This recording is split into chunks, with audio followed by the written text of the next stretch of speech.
do Apocalipse, parte 3. Eu sou o pastor Daniel Torres, líder do Movimento Discipular da Primeira Igreja Batista de Curitiba, e você é meu convidado para essa última sessão focada nos primeiros capítulos do livro de Apocalipse. Olha, tenho que conversar com você que esse foi um estudo muito gostoso da Palavra de Deus, de realizar e de estar compartilhando com você que está me ouvindo pela rádio, ou você que está me assistindo pela Rede Super ou pelas redes sociais. Você é muito bem-vindo nesse nosso espaço de estudo sobre discipulado nos livros da Palavra de Deus.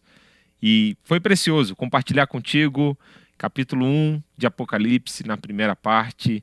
Capítulo 2, nós cobrimos já 4 igrejas, né, do livro de Apocalipse. E agora, na verdade, não, nós cobrimos 3 igrejas e hoje temos a missão de terminar cartas endereçadas às igrejas de Apocalipse, cobrindo 4 das últimas igrejas ali dessa carta. Se você perdeu parte 1, parte 2 desse estudo, eu quero te convidar a você entrar nos canais da PIB de Curitiba e você poder procurar lá Movimento Discipular, Estudo em Apocalipse, e você vai encontrar esse nosso estudo. Ou entra nas redes do Movimento Discipular, entra no nosso YouTube, entra no nosso Instagram, segue a gente lá e você vai ter acesso a todo esse conteúdo. Bom, hoje nós temos bastante coisa para cobrir, espero que você esteja animado, igual eu, para estudarmos a Palavra de Deus. E eu quero te convidar a abrir a Bíblia em Apocalipse capítulo 2, versículo 18. Nós paramos semana passada em estudar a mensagem de Jesus para a igreja de Tiatira. E é daqui que nós iniciamos hoje o nosso estudo da Palavra de Deus. Que Deus nos use, que Deus nos abençoe e nos guie aqui nesse estudo da Palavra de Deus. Deixa eu brevemente introduzir para você coisas que são importantes aqui no estudo dessas mensagens às igrejas de Apocalipse. É importante você lembrar que o capítulo 1 mostra um Jesus glorificado. Mostra a mensagem central do livro de Apocalipse, que é revelar a mim e a você um Jesus vitorioso. O livro de Apocalipse ele não deve ser estudado para matar curiosidades ou para saber detalhes sobre o futuro. Não é essa a intenção com a qual João escreveu a carta de Apocalipse. O livro de Apocalipse ele é escrito para que você possa ver a mensagem de um Jesus vitorioso. E para que você possa, num espírito de adoração, num espírito de oração, você possa celebrar a presença desse Jesus glorioso. É assim que Jesus se apresenta a nós no capítulo 1 de Apocalipse. Ele se apresenta, e essa imagem aqui, eu vou aproveitar e ler com você aqui de novo. Você pode abrir lá em Apocalipse, no capítulo 1. Nós vamos ler a descrição ali a partir do versículo 12, desse Jesus glorioso que se apresenta no livro de Apocalipse, e que partes dessa descrição vão ser apresentadas novamente por Jesus em cada uma das mensagens às 7 igrejas. Então, olha só o versículo 12, como esse texto nos apresenta Jesus. João está dizendo o seguinte: voltei-me para ver quem falava comigo, e ao me voltar, vi 7 candelabros de ouro, e no meio dos candelabros, um semelhante a um filho do homem, com vestes talares e cingido à altura do peito, com um cinto de ouro. A cabeça e os cabelos dele eram brancos como alva lã, como neve. Os olhos eram como chama de fogo. Os seus pés eram semelhantes ao bronze polido, como que refinado numa fornalha.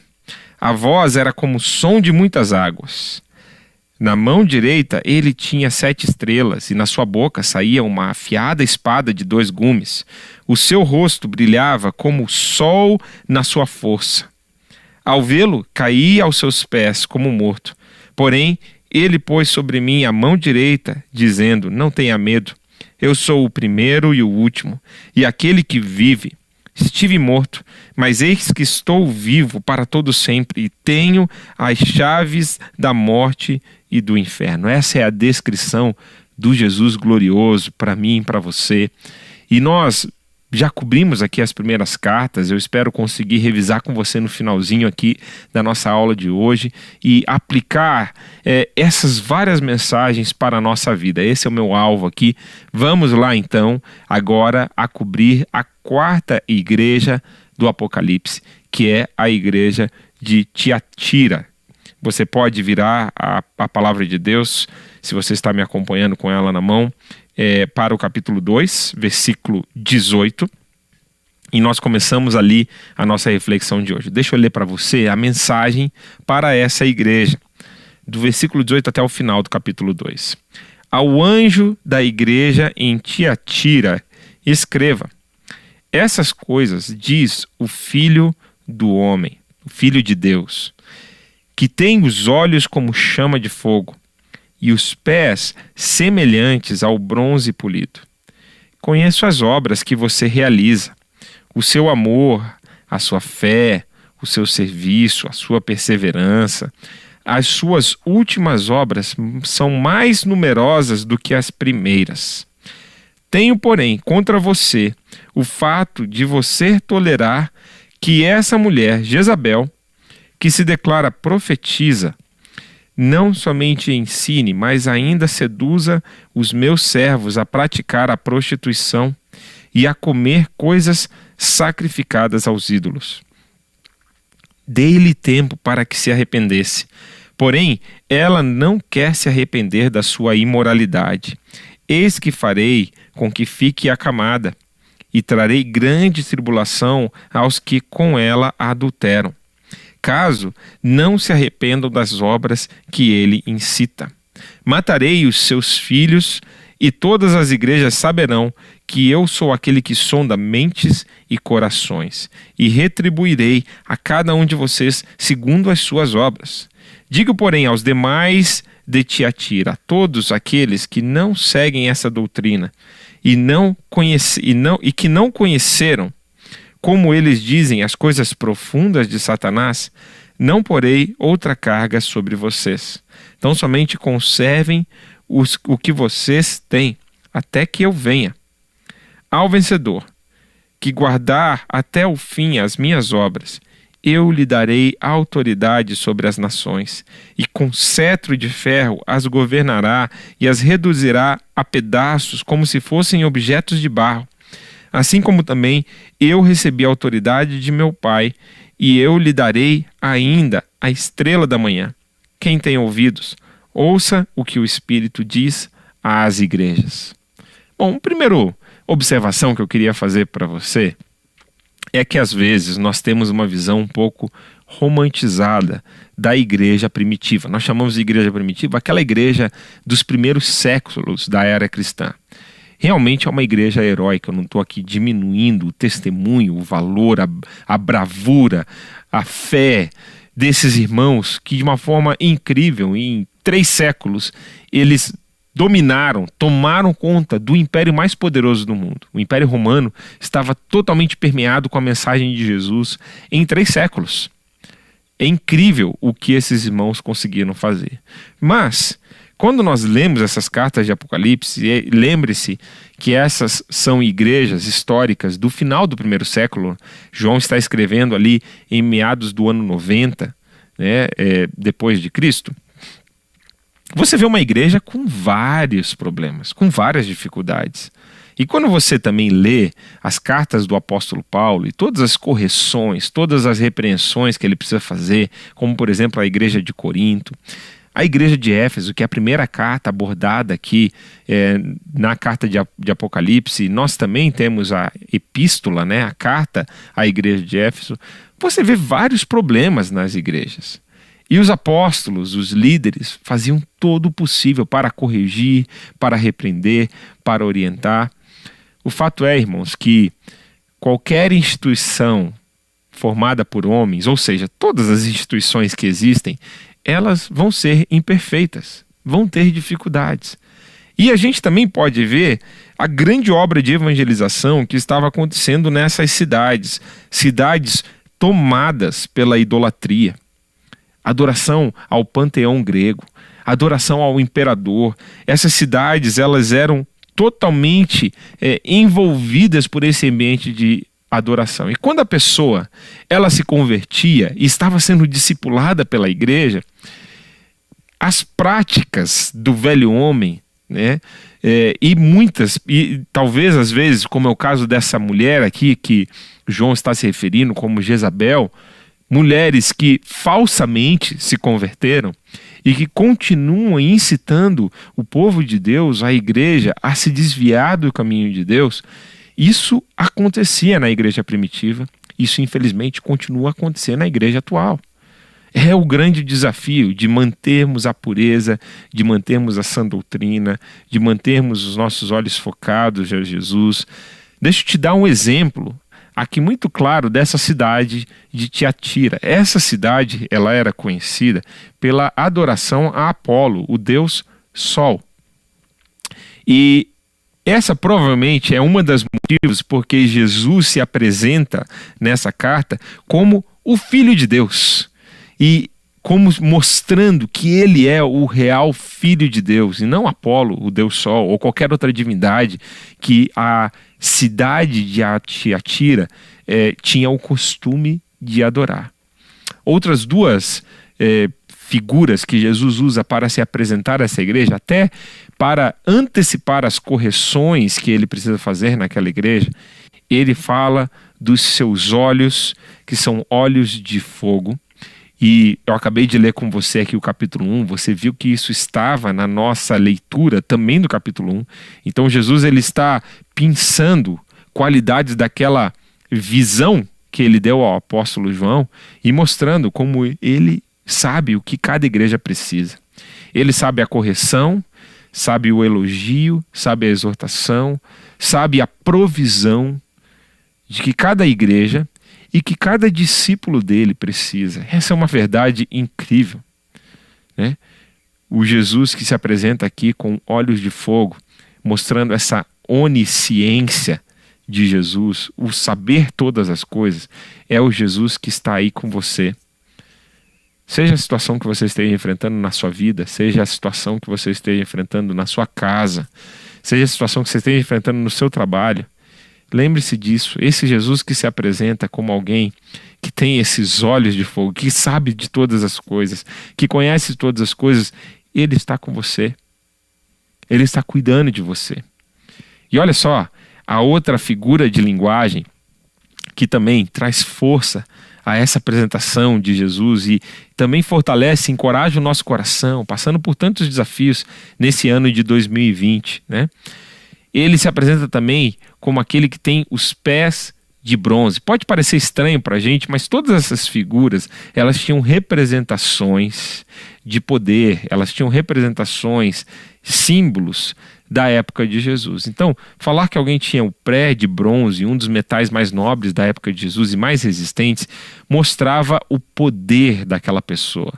Então, Jesus como o onipotente, aquele que pode todas as coisas. Lembre isso ao seu discípulo, lembre isso à pessoa que você está caminhando com ela, lembre isso a você mesmo. O Jesus que se apresenta a mim e a você é um Jesus que ele sabe de todas as coisas, ele pode todas as coisas e ele sempre existiu. Ele está em todo lugar, a sua onipresença, são as três qualidades que Deus não comunica com nenhum ser humano, somente Deus é onipresente, onisciente, onipotente. E aqui está a descrição de Jesus, esse que é Deus perfeito, esplendoroso. Deus seja louvado.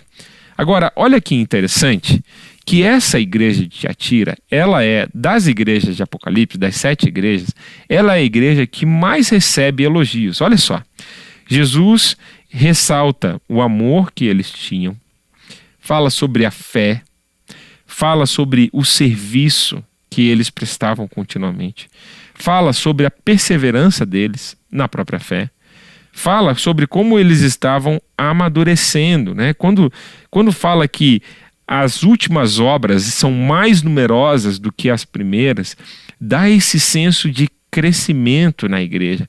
A igreja não estava estagnada, a igreja não estava em declínio, na sua ação, na sua devoção a Deus, na sua busca de Deus. Não.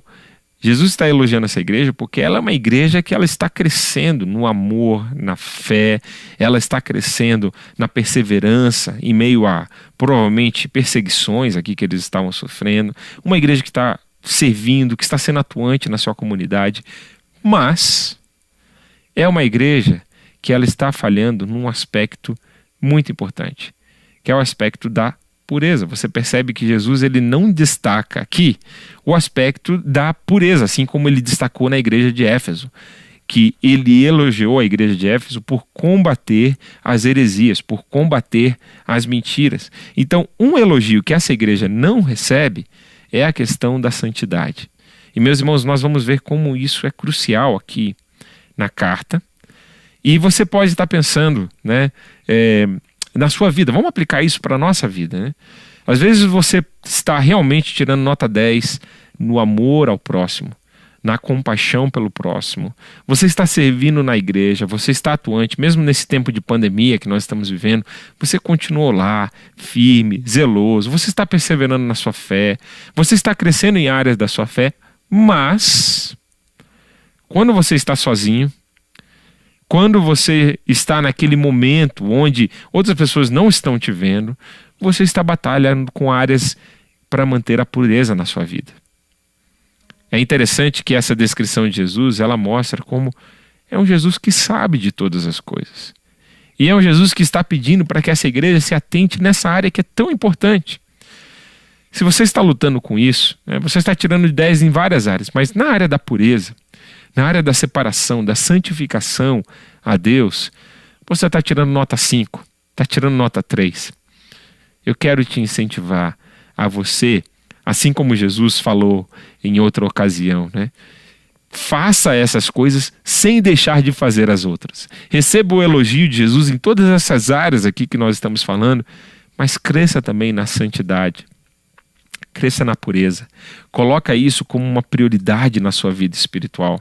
Se você está vendo o seu discípulo, por exemplo, ele crescendo, ele está se envolvendo com a igreja, ele está crescendo em amor, ele está estudando a Bíblia, ele está perseverando, mas existem áreas da ética, do caráter dele, que ele ainda não permitiu Jesus tocar.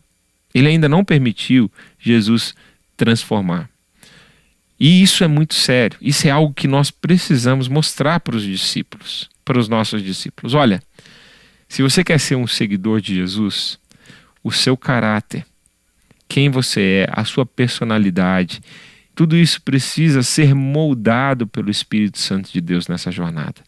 Não deixe lacunas, principalmente na sua vida ética, no seu caráter, para que isso não venha a minar o seu crescimento espiritual.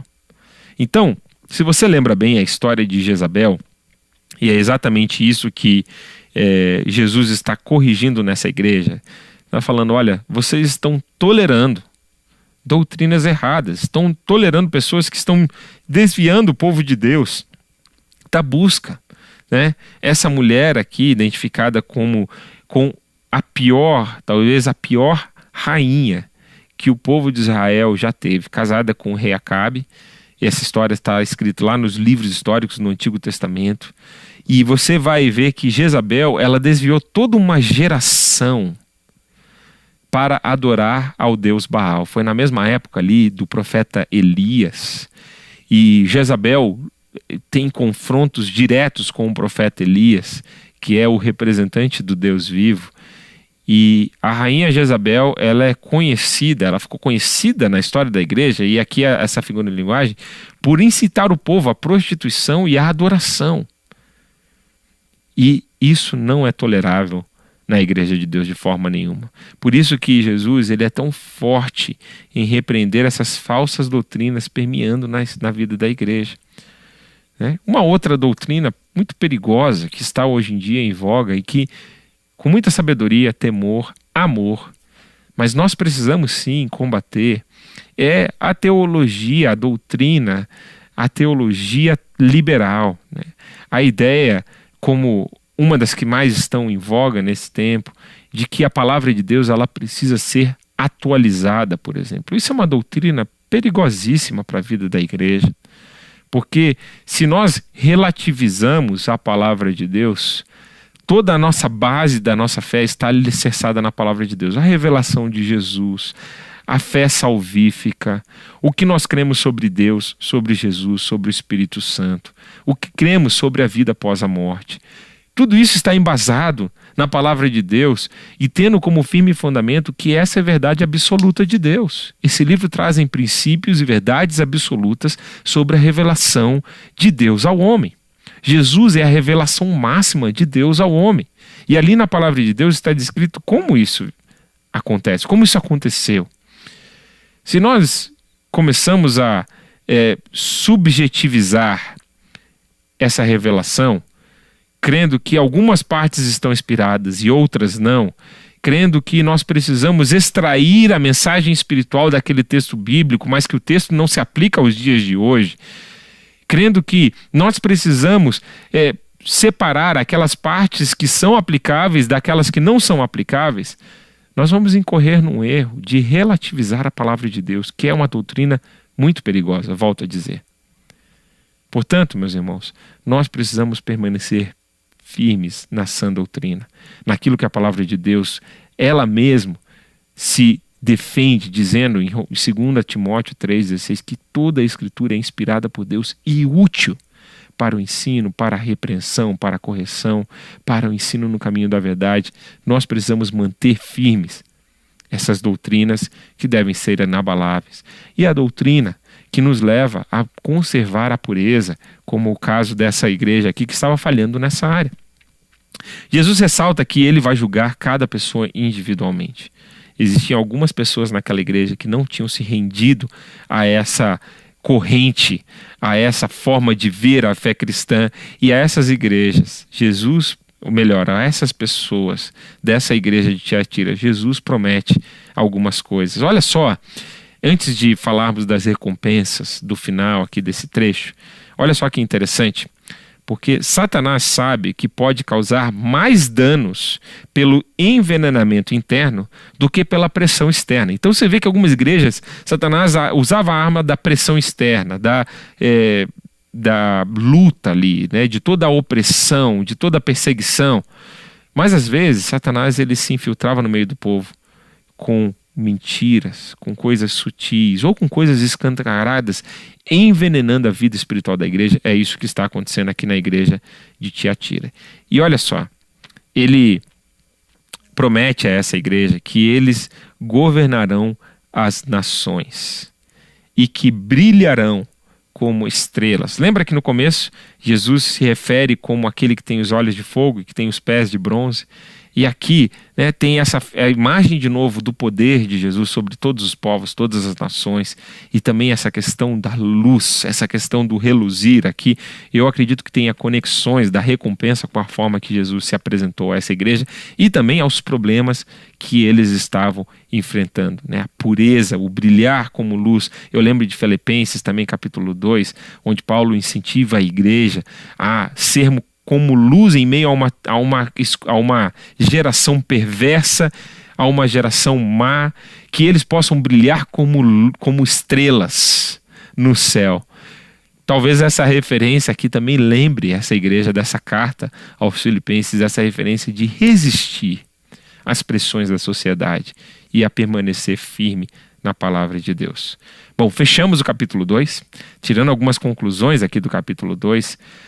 Como Éfeso, nós podemos ser zelosos e ortodoxos, guardar a fé verdadeira, mas ao mesmo tempo perder a nossa devoção a Cristo. Você vai ver isso lá se você revisitar a nossa primeira parte do nosso estudo.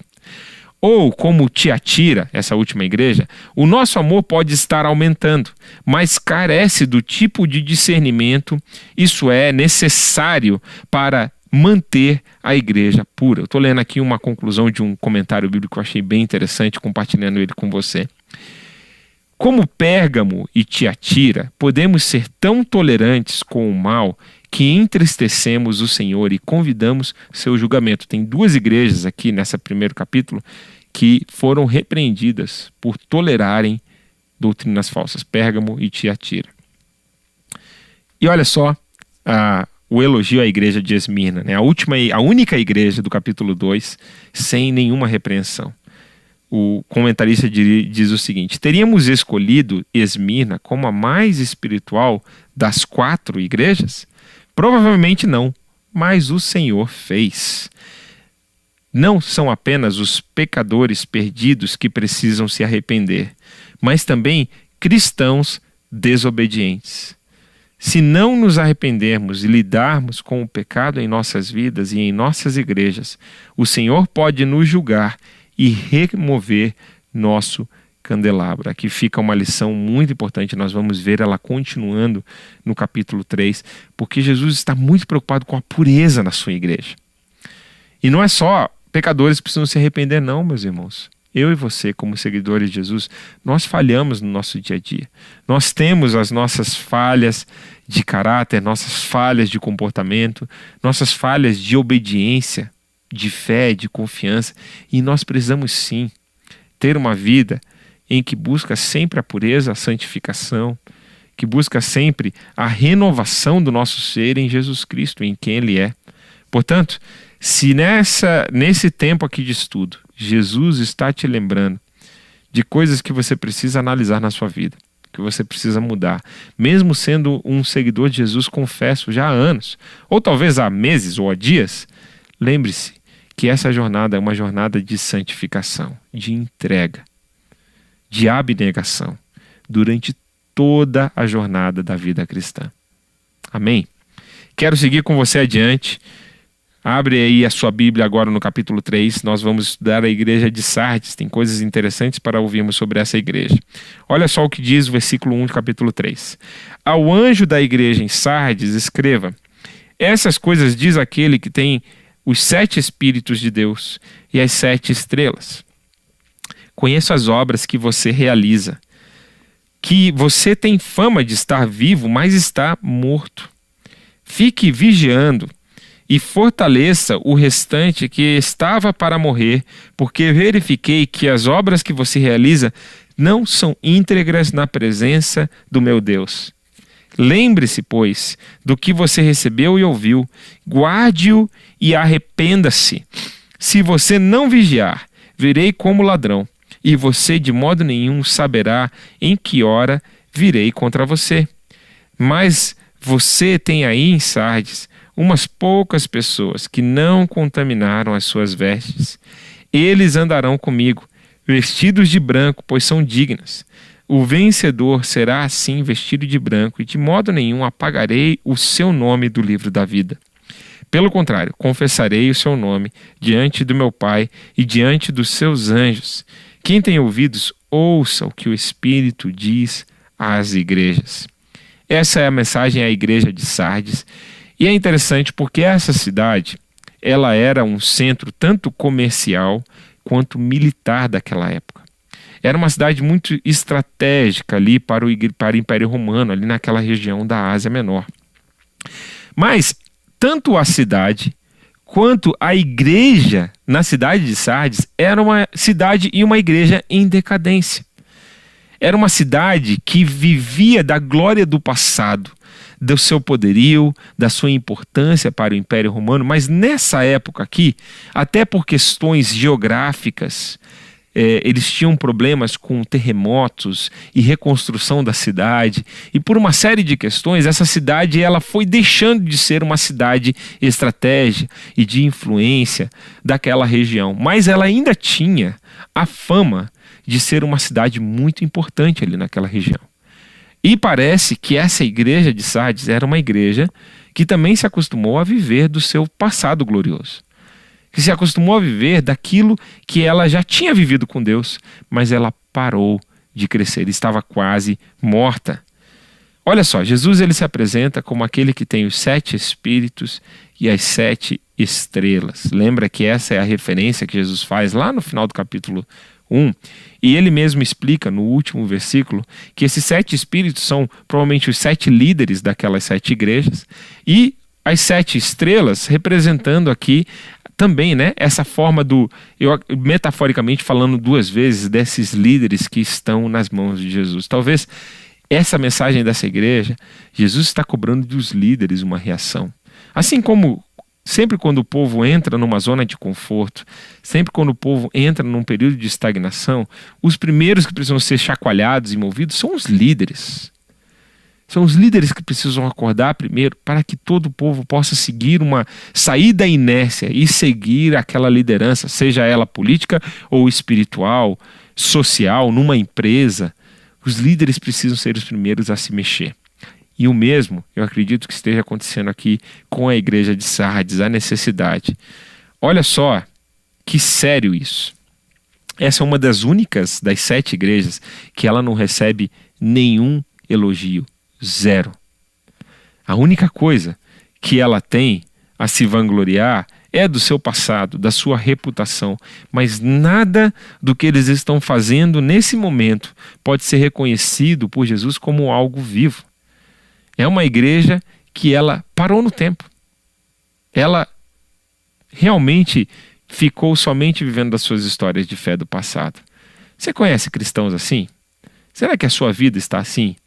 Você está vivendo das suas experiências com Deus, as suas experiências de oração de 2, 3, 5 anos atrás? Eu não preciso ir muito longe, de 6 meses, 3 meses atrás. Eu costumo dizer que um cristão, ele pode averiguar se o relacionamento dele que está intenso com Jesus, se as experiências que eles estão contando são experiências que aconteceram na semana passada, que aconteceram há 15 dias atrás, no máximo há um mês. Mas a vivência cristã ela é uma vivência do dia a dia. A gente não pode se contentar aquilo que aconteceu no começo de 2020, aquilo que aconteceu antes da pandemia, aquilo que aconteceu há 5 anos atrás. Isso, claro, são experiências da fé que marcam a nossa vida, mas você precisa continuar tendo experiências de fé e de transformação com esse Jesus que está aqui, hoje, presente na sua vida. Não viva somente de reputação. Ensine isso ao seu discípulo. Não deixe ele só viver daquela primeira experiência com Jesus, da conversão. Ele precisa continuar crescendo na sua fé. Olha só, mais um comentário bíblico que eu achei interessante aqui, trazendo para você. Como a cidade em que vivia, imperturbável pela perseguição da heresia, a igreja se propôs a tarefa de evitar dificuldades, perseguindo uma política baseada na conveniência e circunstância em vez do zelo sincero. Provavelmente essa era uma igreja conveniente, acostumada e acomodada na sua zona de conforto ali. Eles não incomodavam ninguém naquela sociedade, ninguém também se preocupava com aquela presença. É aquele tipo de igreja que nós falamos hoje em dia, né? Se aquela igreja fechar naquela comunidade, a comunidade não vai sentir falta. Porque eles nem incomodam, também não fazem diferença nenhuma. Eles estão simplesmente irrelevantes, zerados naquela comunidade. Meu irmão, vamos aplicar isso para a nossa vida. Se você se mudar de onde você mora hoje, da sua vizinhança, se você se mudar do seu prédio, se você sair da sua empresa hoje, se você sair da sua escola, você que está estudando aí, você que sair da sua faculdade, será que alguém vai sentir a sua falta? Será que alguém vai sentir falta, nem que seja daquilo que incomodava eles pelo seu testemunho? Será que alguém vai perceber essa mudança? Isso é muito importante de a gente ter no nosso testemunho cristão, a gente ser ativo na nossa comunidade, onde vivemos. Assim como a igreja, como o corpo de Cristo, também precisa ser ativo e envolver o testemunho cristão na sua comunidade. Olha só as correções que Jesus fala a essa igreja, né? Discípulos de Jesus não podem viver somente de suas experiências do passado, nós já falamos, precisamos sair da zona de conforto. E Jesus está falando aqui, olha, você está quase morto. Lembre-se daquilo que você fazia, guarde, arrependa-se, vigie. Porque se você não vigiar, eu virei e moverei o candelabro do lugar, ou seja, essa representação da igreja. Eu tirarei essa igreja dessa zona de conforto, virei como um ladrão. Olha a imagem que Jesus espera, né? Que Jesus fala, se eles estivessem em posição de vigia, se eles estivessem guardando, um ladrão não conseguiria entrar e fazer o estrago na igreja. E Jesus eles coloca nessa postura de ladrão, logicamente aqui é uma metáfora, mostrando que Jesus vem numa hora que ninguém espera. Agora, se eles não estão vigiando, se eles não estão prontos, eles vão ser pegos de surpresa, assim como um ladrão entra na casa. Essa é a ideia aqui dessa figura de linguagem que Jesus está usando. Então, irmãos, zona de conforto é um lugar muito perigoso para o crente. Eu dou graças a Deus porque a nossa igreja, a primeira igreja batista de Curitiba, a começar aqui pelo nosso grupo de pastores, é um grupo, né, Pastor Pascoal e toda a liderança da igreja, que eles não nos deixam irmos às zonas de conforto, né? O Espírito Santo, claramente, ele é o primeiro a sempre fazer esse trabalho na nossa vida e sempre nos mover a novos desafios da fé. Mas como igreja, eu vejo isso sempre como uma marca muito positiva da nossa igreja. Nós somos desafiados a sempre estarmos focados na missão, a não cedermos às pressões, ou a não negociarmos valores, ou a não ficarmos confortáveis como telespectadores ou como participantes, frequentadores de uma igreja local, mas todo crente em Jesus, na primeira igreja batista de Curitiba, e eu espero que seja assim na sua igreja também, deve ser um cristão ativo no testemunho, no discipulado, na vida cristã. Esse é o nosso alvo, é para isso que nós estamos trabalhando aqui, estamos juntos.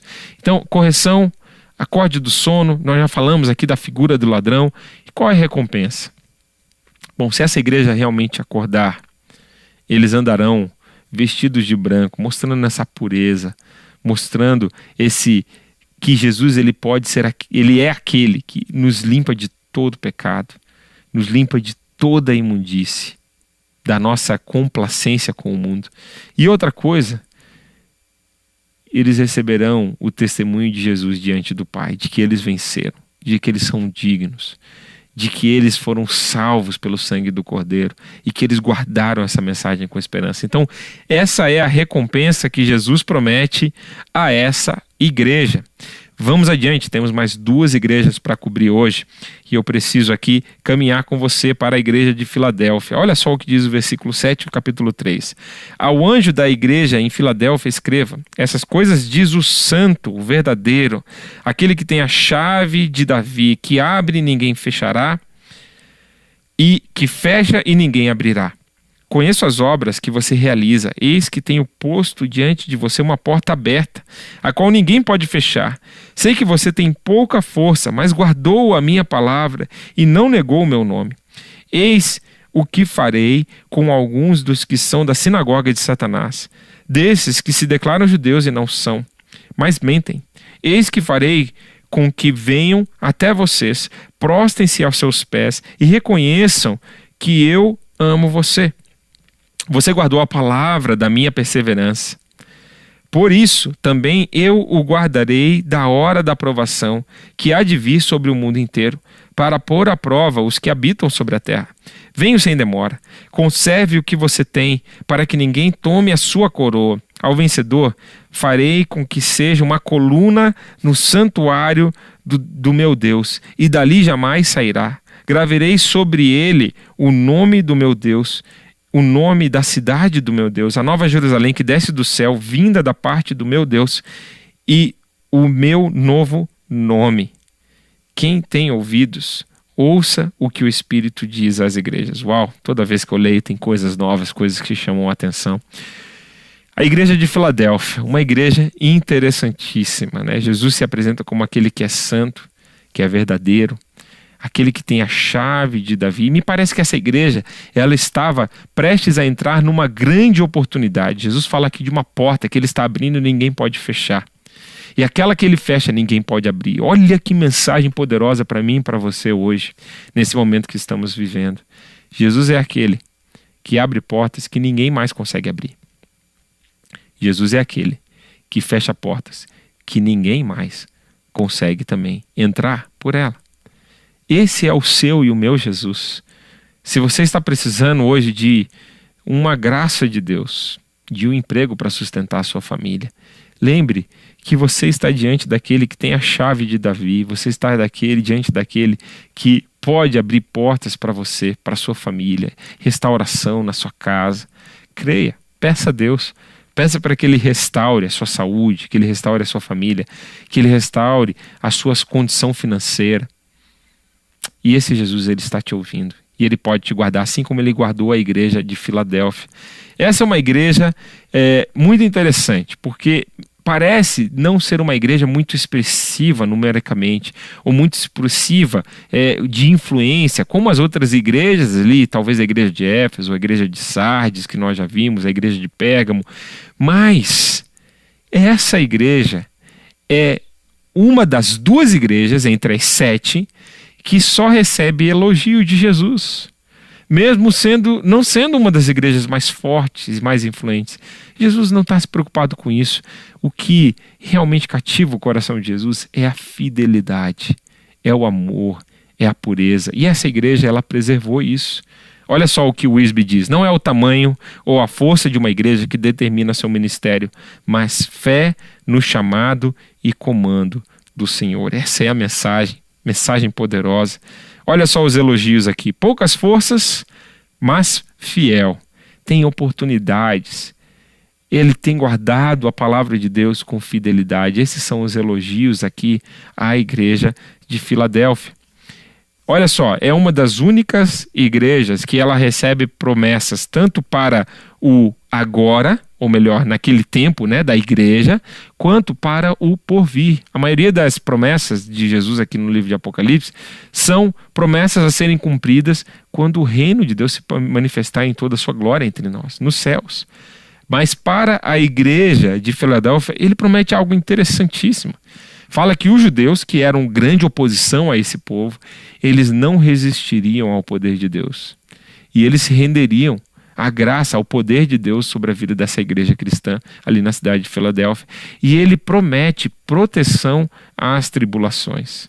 É interessante porque Jesus não promete isso para todas as igrejas.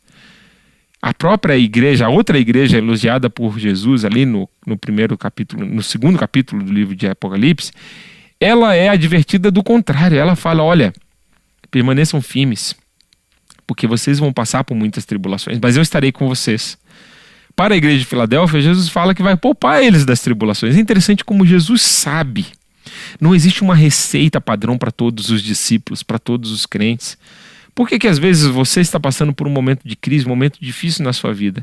Meu irmão, se esse é o plano de Deus para a sua vida, se esse é o momento em que Jesus quer trabalhar coisas, saiba que isso não fugiu do controle dele. Mas é um momento que ele está permitindo na sua vida e que vai passar. Mas um momento que ele vai estar contigo. Ou talvez ele vai falar assim como ele falou para a igreja de Filadélfia: olha, eu te preservarei de tribulações durante esse tempo da sua vida. Eu lembro uma época da nossa vida que minha família estava morando fora do país e nós não tínhamos dinheiro para pagar plano de saúde. Não tínhamos. Estávamos nos Estados Unidos, onde o plano de saúde é muito caro. Eu estava estudando, fazendo meu doutorado ali. E eu lembro que eu e minha esposa, nós orávamos a Deus: Deus, não deixa a gente pegar nenhuma doença, porque a gente não vai ter como pagar por isso. Irmãos, foi interessante. Os 3 anos que nós não conseguimos ter plano de saúde, os nossos filhos, eles mal pegavam uma gripe. Durante 3 anos, numa cultura, num ambiente diferente. É interessantíssimo a proteção de Deus em momentos específicos da nossa vida. Ele tem todo o poder. E ele promete que essa igreja será a coluna no santuário de Deus. Provavelmente uma referência também à cidade. A cidade de Filadélfia é uma cidade que passava por bastante tremores e bastante instabilidade geográfica. E aqui ele está propondo, ele está falando para essa igreja, prometendo para essa igreja essa firmeza de serem colunas no templo do Deus vivo. Agora uma pergunta para você, aplicando na sua vida: quais são as oportunidades que estão diante de você hoje? Lembra que Jesus fala que tem uma porta aberta para essa igreja que ninguém pode fechar.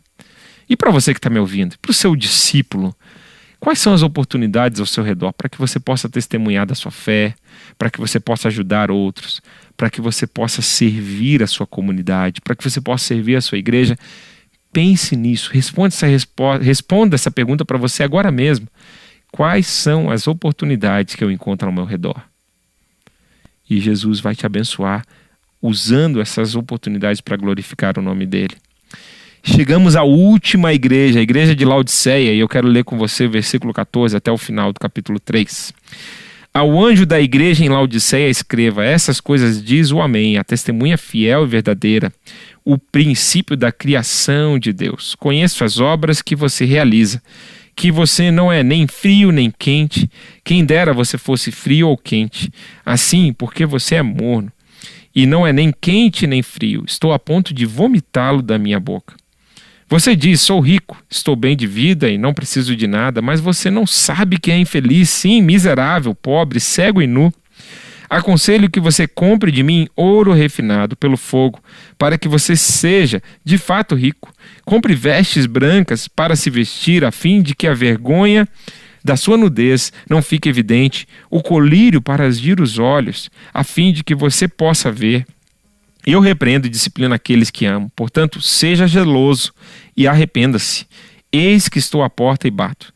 Se alguém ouvir a minha voz e abrir a porta, entrarei em sua casa e cearei com ele e ele comigo.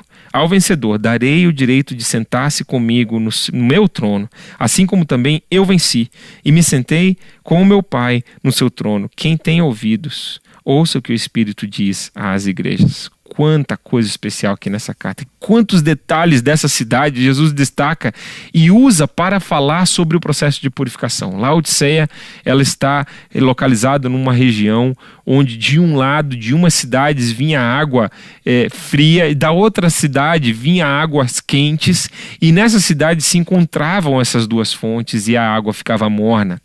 Era uma água salubre, né? Então, Jesus ele se apresenta como essa figura de linguagem para dizer à igreja: olha, vocês não estão nem quentes nem frios, vocês estão mornos na sua fé. Aqui Jesus se apresenta como Amém, a palavra final é a última palavra aqui, a última igreja, a fiel testemunha. E talvez você achou interessante ali o princípio da criação de Deus. Na verdade, no original, a forma melhor para a tradução aqui seria origem da criação de Deus. Foi o Jesus, né, o verbo de Deus que criou todas as coisas. Esse é o sentido dessa apresentação aqui. E olha só o que nós podemos tirar para a nossa vida dessa igreja. Se queremos o melhor de Deus para nossas vidas e igrejas, devemos ser honestos com Deus e permitir que Deus seja honesto conosco. É isso que Jesus está sendo com essa igreja. Está falando: olha, vocês se acham ricos, mas na verdade vocês são pobres e infelizes. Gente, que relação interessante com a nossa sociedade de hoje. Uma sociedade que pensa que tem tudo, mas na verdade é totalmente infeliz porque está correndo atrás de posses, está correndo atrás de coisas que elas se vão com o tempo. E mesmo tendo muitas coisas, sempre precisa de mais para se satisfazer. E Jesus está falando: olha, comprem ouro de mim. Vocês precisam conhecer o que é a verdadeira saciedade, o que é a verdadeira riqueza. Vocês estão mornos na sua vida. Outra coisa, né? O crente ele pode ter 3 temperaturas na sua vida espiritual: ser quente, ser frio e ser morno. Mas olha só a descrição de um cristão morno. Ele é confortável, complacente, não percebe sua necessidade. Assim como a igreja ali do começo do capítulo 3, a igreja de Sardes, uma igreja que estava totalmente alienada dos propósitos de Deus e confortável na sua zona de conforto, a igreja de Laodiceia também se encontrava assim, morna, estagnada, não ia nem para frente nem para trás. Isso não é bom para a minha vida e para a sua vida cristã. Eles perderam os valores, embora fossem ricos financeiramente, eles eram pobres e infelizes. E aqui a gente lembra das bem-aventuranças de Jesus, que os valores de Jesus para riqueza e pobreza são diferentes daquilo que nós avaliamos como riqueza e pobreza. As igrejas que talvez nós não iríamos elogiar e destacar são exatamente as igrejas que Jesus destaca. E essa que provavelmente é uma igreja de influência, uma igreja forte, porque é uma igreja em uma cidade muito próspera, que tinha conhecida pela questão do ouro, conhecida pela questão das águas, conhecida pela questão do colírio, e Jesus faz essa menção aqui, pelas vestes, uma série de qualidades que tinha naquela cidade, e Jesus usa essas qualidades para alertar a igreja. Ele está falando para a igreja também: vocês perderam a visão espiritual.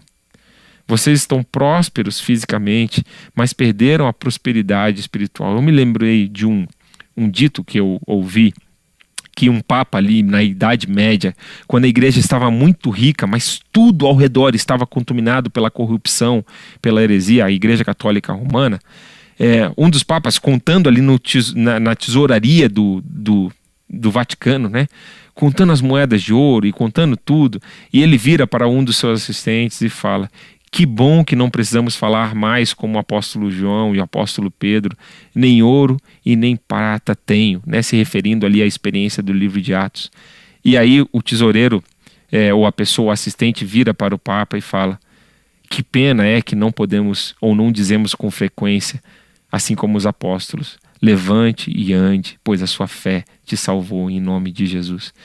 Bom, com certeza essa é uma história, mas mostra como a igreja, muitas vezes, ela é corrompida pensando que a prosperidade física, financeira, ou nós como cristãos pensamos, isso é alinhado à prosperidade espiritual. E não é verdade, são duas coisas diferentes e nós precisamos nos atentar a isso. Perderam as suas vestes, a sua pureza, estão pobres espiritualmente, gerando imoralidade e orgulho, como a gente já viu em outras cartas aqui. E a exortação é: Deus castiga quem ama, arrependam-se, Ele está à porta e bate. Eu quero encerrar aqui com essa ilustração, né, de que nós usamos essa ilustração ali do versículo 21 muito de forma evangelística. Eis que estou à porta e bato, se alguém abrir a sua porta, eu cearei com ele e ele comigo. Mas olha, Jesus está usando esse texto não para falar com pessoas não convertidas. Ele está usando esse texto, o contexto aqui é para a igreja, falando: ei, eu estou aqui na porta, estou batendo. Se você se arrepender, abrir a porta do seu coração e deixar que eu mude coisas dentro de você, eu virei a ter comunhão com você de novo. Olha que interessante, mostrando essa comunhão de Jesus, esse processo de santificação que o cristão também precisa se arrepender e mudar os seus hábitos, mesmo depois da conversão. É um processo de santificação. E nós precisamos nos atentar à voz de Jesus nos orientando, nos pastoreando, nos corrigindo durante toda a jornada da vida. As cartas para as 7 igrejas são como raio-x de Deus, dados a nós para que possamos examinar nossas próprias vidas e ministérios. E aqui na conclusão dessa nossa série de estudos, eu quero te perguntar: qual exortação fala mais diretamente ao momento em que você se encontra em sua jornada com Jesus? Qual dessas 7 igrejas mais simboliza o seu momento com Jesus? Olha só, brevemente aqui, falando desses estágios ou desses momentos, ou como é que era a característica de cada igreja. Pense na sua vida. O que mais caracteriza seu momento de vida com Deus e como que você pode dar o próximo passo na fé? Éfeso, ela é caracterizada por uma igreja pura, mas sem amor, sem paixão espiritual.